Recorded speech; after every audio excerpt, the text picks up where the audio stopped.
शिष्य के सामने गांव के लोग कर रहे थे उसके गुरु की बुराई। तब शिष्य संत से पूछा कि ऐसी स्थिति में हमें क्या करना चाहिए। नमस्कार दोस्तों, स्वागत है आपको गौतम बुद्ध की इस कहानी में। आज की कहानी लाइफ मैनेजमेंट। दूसरों की बुरी बातों पर ध्यान नहीं देना चाहिए, हमें अपने काम पर मन लगाए रखना चाहिए।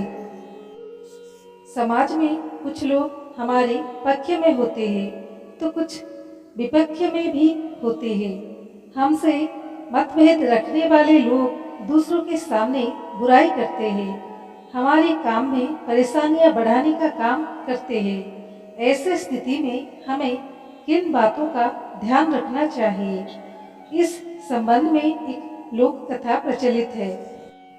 प्रचलित लोक कथा के अनुसार पुराने समय में एक संत अपने शिष्य के साथ एक गांव में रुके। गांव के लोग संत के पास अपनी समस्याएं लेकर पहुंचने लगे।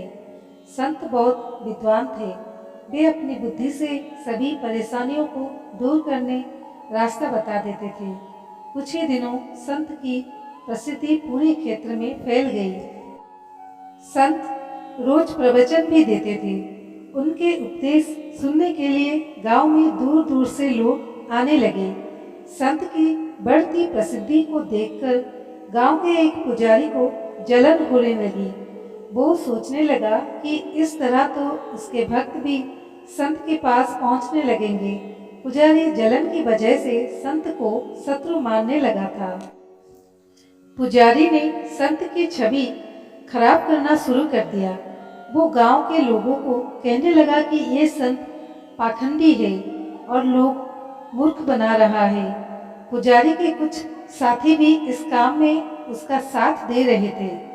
एक दिन संत के शिष्य ने गांव में अपने गुरु की बुराई सुनी तो वो क्रोधित हो गया। शिष्य तुरंत ही गुरु के पास पहुंचा और गांव में हो रही बुराई के बारे में बताया।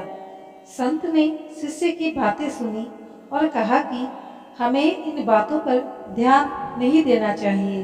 अगर हम उस पंडित से बात विवाद करेंगे तो भी ये बातें चलती रहेगी। जिस तरह हाथी पर कुत्ते भौंकते हैं लेकिन हाथी अपनी मस्त चाल में चलते रहता है, ठीक उसी तरह हमें भी ऐसी बुराइयों पर ध्यान नहीं देना चाहिए, अपने काम में मन लगाना चाहिए। तो दोस्तों, कैसी लगी हमारी आज की कहानी, कमेंट के माध्यम से बताएं। अच्छी लगी हो तो अपने दोस्तों के साथ जरूर शेयर कीजिए। धन्यवाद।